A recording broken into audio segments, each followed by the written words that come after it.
Bapa di sorga, kami bersyukur karena Engkau Allah yang setia.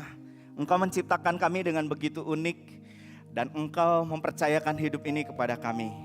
Kami nggak mau fokus dengan masalah kami nggak mau fokus dengan pemikiran negatif kami nggak mau fokus dengan pesimistik kami, tapi kami mau fokus dengan rencanamu, dengan apa yang Engkau pikirkan, supaya pagi hari ini hati kami mau celebrate dengan apa rencana Tuhan atas hidup kami, celebrate dengan apa desain Tuhan untuk hidup kami.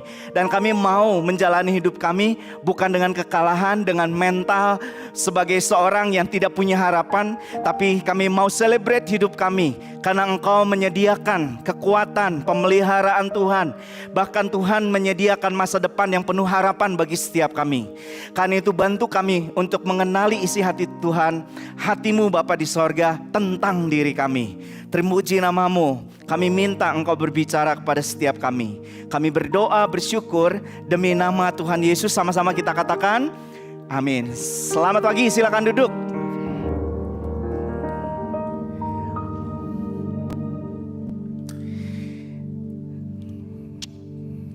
Baik, thank you.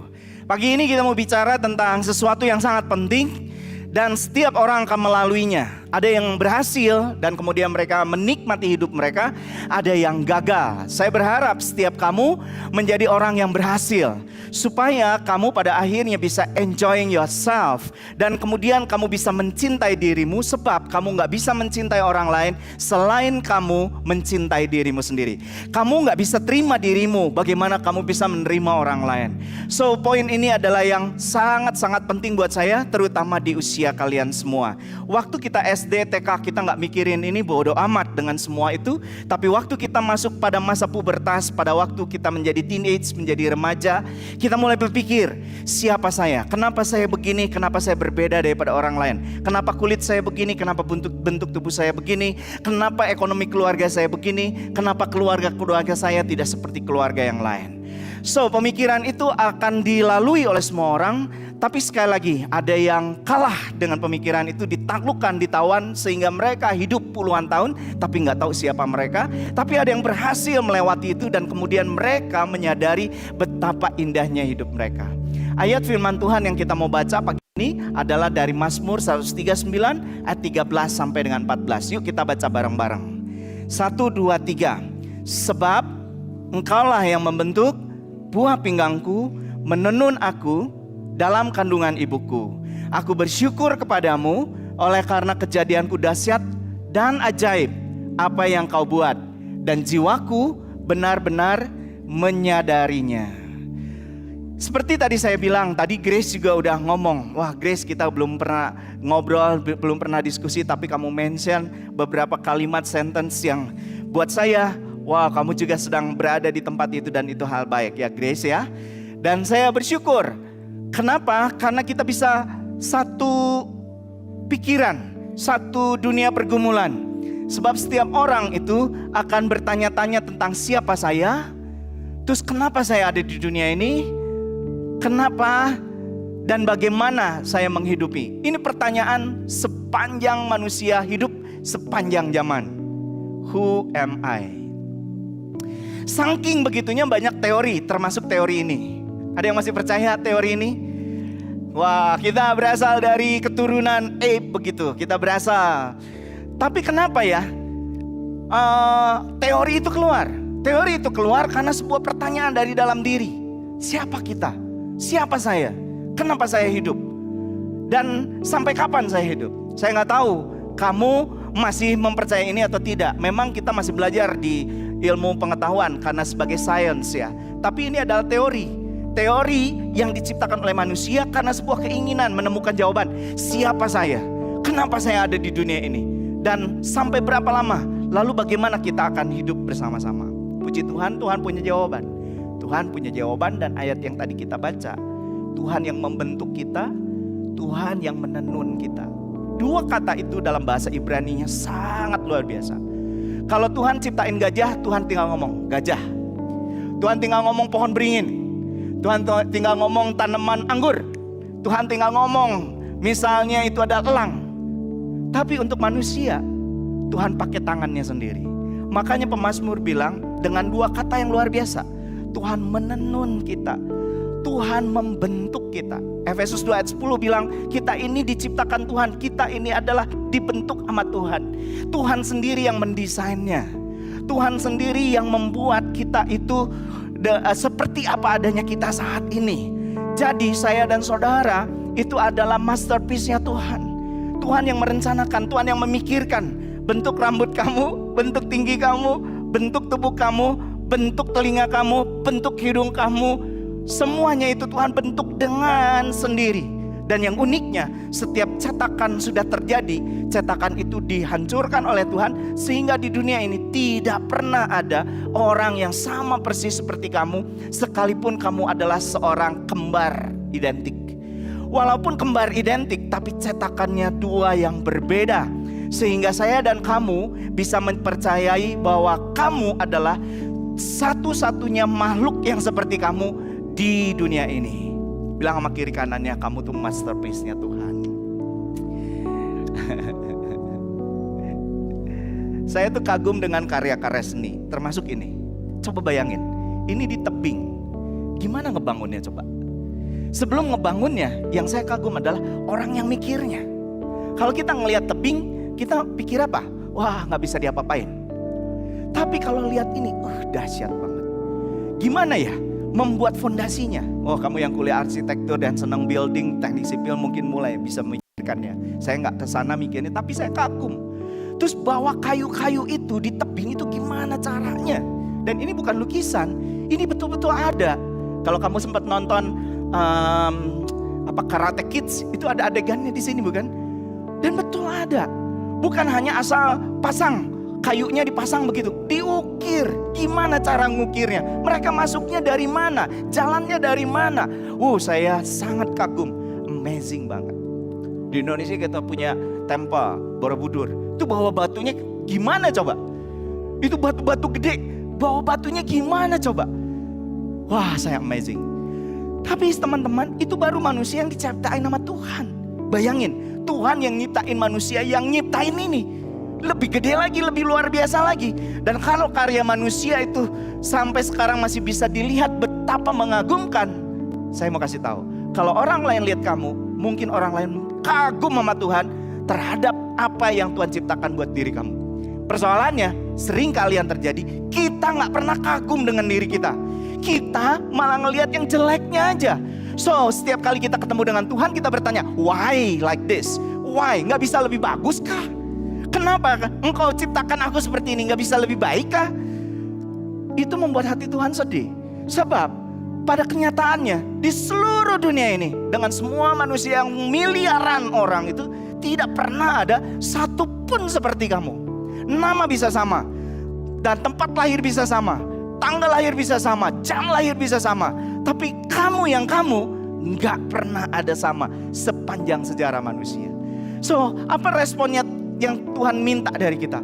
Kita mengaguminya dan kita bilang, thank God, makasih Tuhan. Oke, mungkin kita berkata, Pak Hendrikus enak sih kayak gitu ngomongnya. Saya kalau ngelihat teman saya, dia hidungnya lebih mancung lah saya. Mancung tapi ke dalam. Wah, saya kan berduka untuk hal itu. Dia kulitnya lebih begitu, saya kulitnya kayak begini. Kenapa kayak begitu? Karena kita membandingkan. Kenapa ada orang yang tinggi? Karena ada orang yang pendek. Dalam sisi itu, orang pendek bisa mengagumi orang yang tinggi dan berkata, kalau gak ada gua lu pendek. Kenapa ada orang kayak begitu? Karena kita membanding-bandingkan. Kita gak fokus dengan keunikan diri kita sendiri. Tadi Grace sudah mention, itu hal yang baik juga Grace, bahwa kita itu bernilai bukan karena bentuk yang di luarnya. Bentuk yang di luarnya itu Tuhan buat, betul sekali. Tapi penilaian Tuhan, keberhargaan kita kepada apa yang di dalamnya. Ini uang berapa? 100.000. Ini uang saya foto, lalu kemudian saya tempel di sini. Keberhargaan uang ini, uang kertas ini, bukan pada kertasnya. Keberhargaannya ada di mana? Ada di nilainya. Oke, kita bisa buat kertas, lalu kita tulis 100.000. Bernilai? Tidak bernilai. Kenapa bernilai? Karena ada Bank Indonesianya. Kenapa bernilai? Karena ada lambang Garudanya. Kenapa bernilai? Karena ini uang yang sah. Saya nggak suka memegang uang yang rusak begitu ya. Kemarin saya tanya sama anak saya, kalau saya robek gimana? Nggak bisa dipakai lagi Pak. Oh ya sayang, berarti saya nggak bisa robek. Tapi katakanlah kertas ini diperlakukan dengan buruk oleh orang yang memakainya. Lalu kemudian dikucek. Satu kali dia sadar, kenapa hidup gua dikucek-kucek, gua nggak mau. Kemudian dia buka lagi. Menurut kamu, walaupun dia lecek, masih berharga nggak? Masih berharga nggak? Kenapa berharga? Padahal dia udah lecek. Mungkin juga udah bau. Mungkin juga udah bercampur dengan cairan-cairan yang aneh. Kenapa masih berharga? Karena ada nilai di dalamnya. Bentuk yang di luarnya tidak menentukan dan tidak menurunkan nilainya. Karena nilainya ditetapkan oleh Bank Indonesia yang berotoritas. Bentuk kamu tidak menurunkan nilai kamu di hadapan Tuhan. Dan itu yang Tuhan pengen kamu apresiasi. Dilecek-lecek, kemudian satu kali terbuang. Diinjek-injek. Wah, nafsu banget gua nginjeknya. Wah, sekarang saya ambil lagi. Masih bernilai enggak? Masih bernilai enggak? Ada yang mau? Cakwe? Nggak boleh anak gua. Ada yang mau? Itu kamu yang baju hitam, sini. Beneran? Beneran? Ambil sini, ayo sini. Lumayan nih cakwe, berapa? Udah lecek loh, udah gue injek-injek. Masih mau?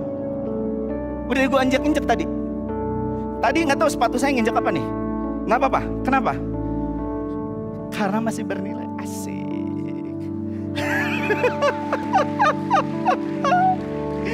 Mungkin kamu diinjak-injak sama orang tua kamu dibego-begoin, dibodoh-bodohin.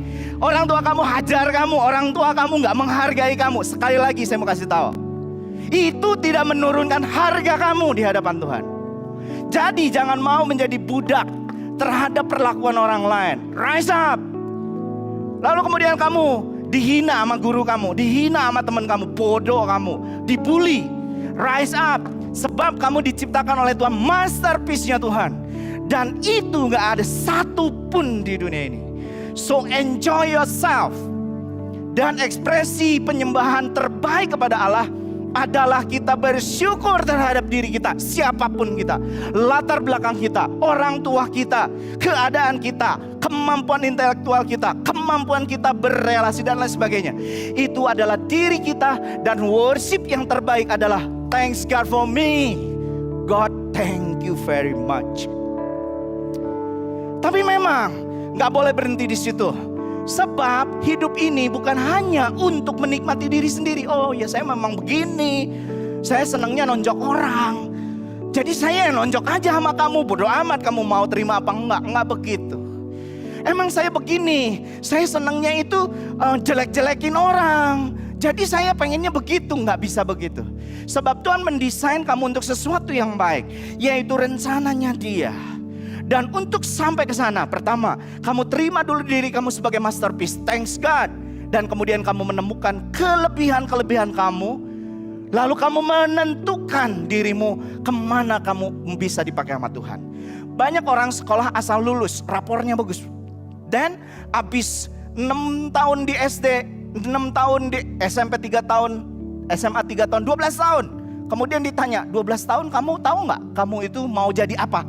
Nggak tahu. Sama seperti saya dulu, SMP dan SMA belajar bahasa Inggris. 6 tahun belajar bahasa Inggris. Bisa bahasa Inggris? Enggak juga. Kenapa? Karena saya hanya asal lewat. Belajar di sekolah adalah salah satu cara untuk menemukan keunikan kita, mensyukurinya dan memakai untuk kemuliaan Tuhan. Gak peduli apapun pengalaman buruk yang kita alami. Ini foto tahun 2010. Dan saya bangga sama anak-anak saya. 2010, Timmy dan Semi. Ada masanya Timmy itu gak bisa lepas dari jaket. Mau panas-panas kayak ke Sumba di Bali, dia pakai jaket. Itu pergumulan yang wajar. Waktu saya remaja juga gak bisa lepas dari topi warna merah. Sampai guru sekolah minggu saya, ya udah kamu gak mau lepas topi, ini jadi kantong persembahan. Ya udah, jadi setiap kali di sekolah minggu saya diminta melepaskan topi saya, kemudian kantong persembahan. Karena usaha mereka untuk membuat saya tidak tergantung kepada topi. Tapi pada waktu itu saya melihat kalau saya nggak pakai topi itu, saya rasanya bukan jadi manusia. Saya dan lain sebagainya. So then, I will let my sons to talk with you. Youth bicara ke youth, bagaimana mereka menemukan diri mereka dan bagaimana mereka menikmati apa yang mereka temukan. Ya, saya minta kedua anak saya untuk bangkit berdiri. Silakan maju ke sini. Ayo, come on.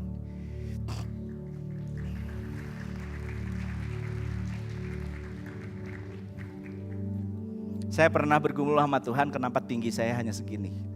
Saya senang basket tapi ngejam di ring itu, aduh berat banget ya. Tapi saya bersyukur sekarang saya memperbaiki keturunan saya ya. Dulu papa saya tuh 150, 149 di bawah saya. Jadi kalau saya udah kayak begini tuh perbaikan. Nah sekarang anak saya 180 sekian, anak saya 170 ini berkat mamanya ya, lebih tinggi. Saya memberanikan diri menikahi seorang yang lebih tinggi demi perbaikan keturunan. Oke, then you share yourself sih, silakan. Oke, halo semuanya. Ya, ketemu lagi aku di sini lagi dan tolong pas slide-nya, boleh. Nah, oke, kalau sekarang mungkin aku ditanya tadi ya, kemarin tuh disuruh saya coba nanti sharing ya, kalau kamu tuh nemuin bakat kamu tuh apa gitu kan, katanya kita masterpiece. Nah, masterpiece-nya tuh bagiannya gimana kalau aku? Nah, jadi kenapa aku taruh ini ya, ini adalah salah satu karya Tuhan lah dalam hidup aku, di mana ya mungkin yang kalau sesekolah sama aku udah tahu ya, aku punya band di sini dan aku pegang di vokalnya, dan ada satu lagi sih itu nanti aku jelasin juga. Nah, mungkin pada nanya gimana sih cara aku nemuin kalau aku tuh bisa nyanyi gitu. Jadi sebenarnya balik lagi pas kecil sih. Pas kecil aku sempat diminta, saya nanti sama Koko nyanyiin bareng ya. Dulu tuh lagu yang apa sih? Terima kasih untuk cinta, terima kasih untuk keluarga yang indah. Nah, awalnya sih aku kira itu ya pelayanan aja gitu kan, ortu pelayanan terus anaknya disuruh nyanyi buat nimbrungin aja gitu. Tapi ternyata selama aku tumbuh, aku cobain lagi, aku beraniin diri lagi.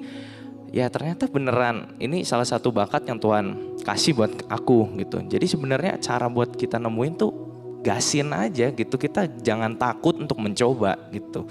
Karena kalau kita nggak mau coba, kita nggak mau gali, ya kita nggak akan temuin gitu. Kayak misalnya batu permata gitu, kita nggak akan tahu batu itu tuh ada isinya, dan isinya itu berharga kalau kita nggak mau mukul, kita nggak mau berusaha terus menerus, kita nggak mau sakit dulu, dan kita nggak mau proses gitu. Nah, dan ada satu lagi tuh kecil banget, sorry karena itu di fotonya rada jauh, yaitu aku lomba MC and ya aku menang itu second place. Ya ini adalah salah satu bakat yang mungkin semua orang juga udah tahu yang kenal aku, yaitu public speaking. Karena aku suka banget ngomong, dan cara nemuin bakat ini tuh unik karena aku di rumah tuh paling cerewet banget. Aku bener-bener gak bisa diem, dan kalau aku lagi bad mood tuh aku bener-bener diem banget. Jadi kelihatan banget kalau misalnya aku lagi senang atau aku lagi bad mood gitu. Dan bener-bener kayak orang yang gak bisa diem, semua yang dilihat bisa aku omongin, bisa aku bercandain juga. Dan Koko saya ini salah satu korban yang selalu ngakak terus karena jokes saya emang receh gitu kadang tuh. Ya tapi intinya mah begitu ya, kita harus coba gitu lah. Mungkin Tuhan udah kasih tanda-tanda juga, mungkin Tuhan udah kasih clue-clue juga, udah kasih kesempatan buat kita menemukan jati diri kita. Cuma tinggal kitanya aja. Mungkin Tuhan kayak owner pekerja gitu, kita dikasih kayak alat buat mukulnya. Nah sekarang tinggal kita mau kerjain atau enggak gitu. I guess ya itu buat aku. Thank you. Thank you. Ya, anak saya ini memang cerewet kelihatan ya. Ya. Jadi Kokonya itu paling banyak dibully di rumah. Ya. Oke, sekarang Kokonya silakan. Iya, selamat pagi teman-teman. Ya, kalau Semi bilang Semi suka ngomong, aku enggak sebenarnya guys. Ya, untuk aku berdiri di tempat ini udah pencapaian luar biasa ya. Maksudnya ngomong aja susah, ngomong depan orang apalagi gitu. Kalau yang kenal aku dari sebelum-sebelumnya, mungkin gak nyangka juga aku bisa berdiri di depan sini gitu ya. Ya, kenalan dulu ya. Nama aku Timothy, anaknya bapak ini. Ya, Pak Hendrikus. Thank you. Iya, Kokonya yang tadi cerita. Ya, jadi sekarang aku umur 20 guys. Puji Tuhan. Iya, dan udah sekarang lagi kuliah, mau masuk semester 6 di saat teman-teman sekolahnya Cigebi. Ya, jadi sekolah ini adalah sekolah buat jadi hamba Tuhan, bagi yang belum tahu. Dan BTW aku ngambil prodinya atau apa sih namanya? Jurusan. Ya, jurusannya tuh yang musik, teman-teman. Musik gereja gitu ya. Ya, tahu dari mana aku bisa masuk ke sini? Ya karena sebelumnya juga mau memikirkannya gitu ya. Nggak ada yang nyangka sebenarnya aku masuk sekolah ini. Jadi sebelumnya aku memikirkan aku mau kuliah di mana gitu ya. Dan aku tahu bakat yang aku punya bukan public speaking. Aku bisa main musik gitu. Dari kecil aku udah les musik dan udah pelayanan di gereja juga.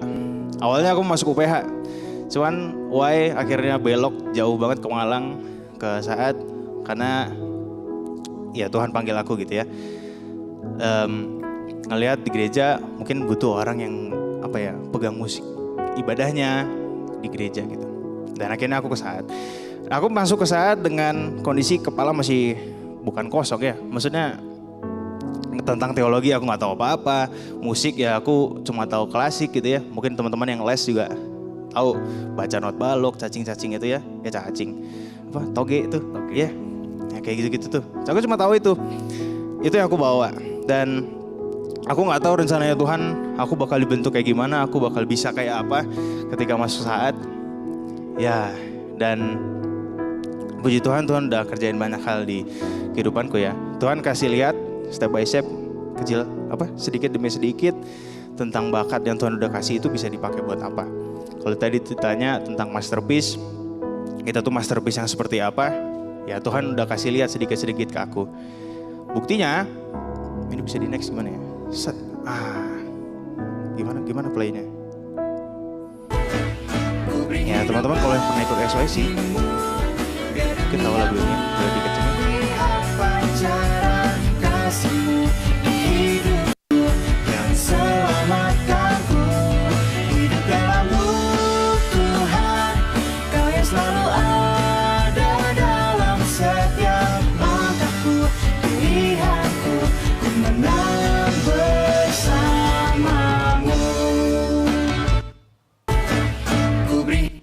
Sorry dipotong pakai capcut guys. Satu lagi. Firman-Nya hadir, jadi terang dalam gelap, menyinari langkah dan kehidupan umat-Nya.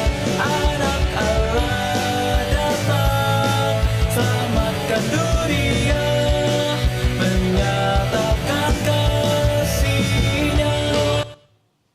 Ya, jadi ya dua lagu itu adalah lagu yang Tuhan izinkan aku bisa tulis, aku bisa produce sama teman-teman di saat. Itu lagu theme song SYC 2023 sama yang kemarin 2024 teman-teman. Aku ke saat gak pernah nulis lagu sama sekali meskipun mama sudah suruh dari dulu, Tim tulis lagu, belajar tulis lagu. Aku gak pernah, sorry ya. Iya karena aku takut sebenarnya. Ya aku gak tahu apa-apa tentang nulis lagu. Ngomong aja susah, suruh bikin lagu, nyanyi gitu kan. Ya mana bisa. Mungkin kita juga pernah mikir kayak gitu ya, mana bisa. Public speaking mana bisa. Atau apapun yang kalian pikir kalian bisa, tapi ragu gitu. Gimana ya. But, ya ini caranya Tuhan gitu ya. Aku dicemplungin dengan, istilahnya dengan paksa gitu ya, ke dunia perekaman lagu itu. Masuk ke divisi itu, terus kakak tingkatku bilang, Tim nanti kamu tulis lagu. Apa kan theme songnya ada 2, kamu tulis 1 ya. Ya kayak gimana ya, nggak pernah nulis gitu. Dan emang nggak mau aku tulis dong, kalau nggak aku dikeluarin kan, nggak maksudnya pasti dimarahin gitu. Well, lahirlah lagu yang pertama, Menang Bersamamu. Itu lagu pertamaku yang aku tulis dan langsung direkam dan jadi theme song lagi di SYC. Dan ya aku kaget sebenarnya kalau aku pikirin sekarang ya, kok bisa ya seorang Timothy yang dulunya pendiam dan gak bisa ngomong, apalagi nulis lagu gitu, bisa bikin lagu kayak gitu. Ya itu cara Tuhan untuk kasih tahu, ini loh talent dan keunikan kamu di bidang musik, kamu bisa pakai untuk memuliakan nama Tuhan gitu. Tentang tujuan tadi, talent yang Tuhan udah kasih ke kita, aku dan kalian semua, itu pasti ada tujuannya. Tujuannya untuk memuliakan Tuhan, memuji nama Tuhan. Nah masalahnya talentnya mungkin kalian gak tahu apa gitu kan.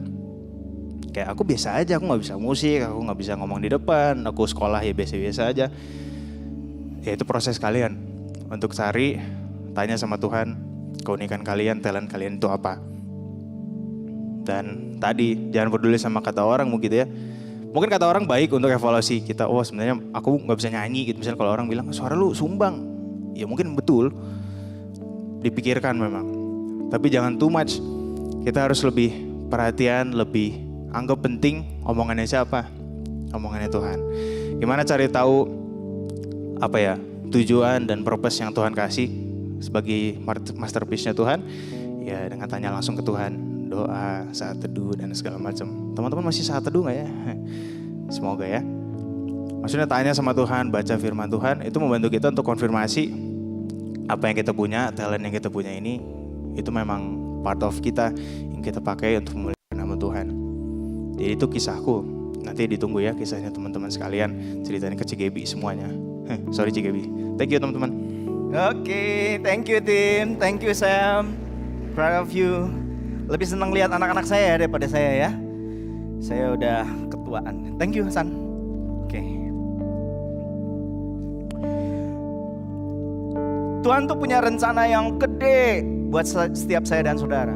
Jadi dia sedih kalau kita itu terperangkap kepada cara menilai diri yang tidak mengagumi dan tidak bersyukur. Kenapa? Karena dia punya rencana besar. Besarnya itu sebesar apa? Sebesar dunia. Yang dipikirin nama Tuhan itu dunia. Yang dipikirin oleh Tuhan itu jiwa-jiwa. Yang dipikirin oleh Tuhan itu banyak bangsa. Sayang sekali banyak anak-anak Tuhan terperangkap, terpenjara oleh nilai diri yang buruk. Yang membuat mereka gak mau melangkah keluar. Sehingga misinya Tuhan itu tidak bisa mereka bersama-sama ikut di dalamnya. Memang kalau misalnya kamu gak mau keluar dari penjara itu, kamu terus minder, kamu terus memikirkan dirimu sendiri, kamu bergumul dengan dirimu sendiri, gak mau lepas dari situ, gak mau berupaya untuk seperti itu, ya kamu juga gak bisa masuk di dalam misinya Tuhan. Dan Tuhan juga gak ngerasa rugi karena Tuhan bisa pakai orang lain. Di Indonesia masih banyak tempat yang mau dan butuh mendengarkan suara-suara seperti ini. Begitu banyak anak muda seperti di Sumba. Mereka menyelesaikan hidup dan menyelesaikan masalah mereka hanya dengan cara yang simple, yang melukai mereka, entah berantem, entah mabuk-mabukan, entah mengerjakan hal yang buruk. Terlalu banyak anak muda dipenjara oleh cara berpikir yang salah dari kerajaan si jahat. Dan begitu banyak dibutuhkan anak muda untuk berbicara, untuk menyampaikan, untuk berbagi. Hey, hidup ini gak untuk itu loh. Hidup ini adalah untuk masternya kita. Karena kita itu masterpiece-nya Tuhan. Dan dibuat dalam sebuah rancangan yang dipikirin sama Tuhan. Saya mau kasih keluar 2 gambar untuk memancing rasa ingin kamu keluar dari dirimu. Sebab Tuhan menciptakan kamu dengan sebuah rencana yang lebih besar. Banyak di Indonesia ini, banyak orang masih membutuhkan untuk dibawa melihat betapa indahnya hidup ini. Tapi mereka terbatas. Ya, saya pernah bertemu dengan anak-anak ini. Saya harus mengasihi mereka, harus memeluk mereka. Dan kalau di Sumba itu, ini di Sumba ya, di salah satu desanya, nggak ada WC di sana, nggak ada tempat tinggal di sana. Jadi kalau kamu mau ke tempat ini tuh mesti bawa paling tidak kayu untuk gali. Kalau mau buang air besar atau mau pipis itu berarti kamu mesti, kalau laki-laki lebih gampang ya, di balik pohon, lalu kemudian ada yang, woi jangan lihat, masih mending. Tapi kalau yang cewek mesti bawa samping, mesti bawa sarung kan, dan 4 orang menebarkan sarung untuk bisa ada sebuah ruangan. Tapi jangan lupa, itu nggak nyerap ke dalam tanah, sebab tanahnya itu berbatu-batu. Jadi itu mengalir sedemikian rupa di bawah langit yang biru. Tempat ini seperti itu. Bagaimana bisa membuat orang ini pintar? Tidak bisa, kecuali ada orang yang ngasih tahu, hey, ada kehidupan lain dari kehidupan ini. Karena itu, saya mau tantang kamu, keluar dari rasa minder kamu. You are the masterpiece of God. Memang ada PR-nya untuk nemuin seperti anak saya. Wah, saya kalau lihat dia latihan piano, grade 1, grade 2, aduh, kadang-kadang gak tega. Tapi dengan gaya itulah, dengan cara itulah, dia bisa menemukannya.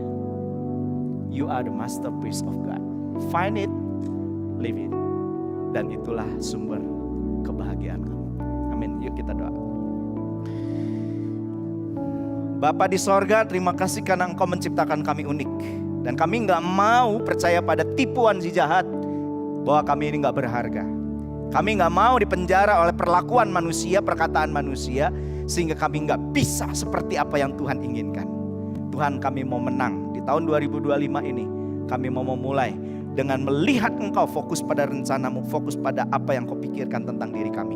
Karena percaya bahwa apa yang Kau buat adalah baik, sangat baik, dan tujuannya adalah baik dan sangat baik. Dengar doa kami. Siapa di antara kamu, anak-anakku, yang mau berkata, Tuhan, saya mau bersyukur untuk keberadaan saya, dan saya mau menang atas rasa rendah diri, rasa minder. Tuhan, tolong saya. Itu kalau itu adalah kamu, taruh tanganmu di dada, kita bilang sama Tuhan. Sementara kamu taruh tanganmu di dada, bisikan ini di hadapan Tuhan, di hatimu. Tuhan, saya bersyukur untuk diri saya. Terima kasih karena Engkau sudah membentuk saya. Terima kasih karena Engkau sudah punya rencana indah dalam hidup saya. Tolong saya untuk menemukannya dan menghidupinya. Saya serahkan hidup saya kepadamu. Terima kasih. Bapa Sorgawi, kiranya Engkau mendengar seluruh doa kami, dan kami menyerahkan hidup kami dipakai untuk kemuliaan nama-Mu. Demi nama Yesus kami berdoa.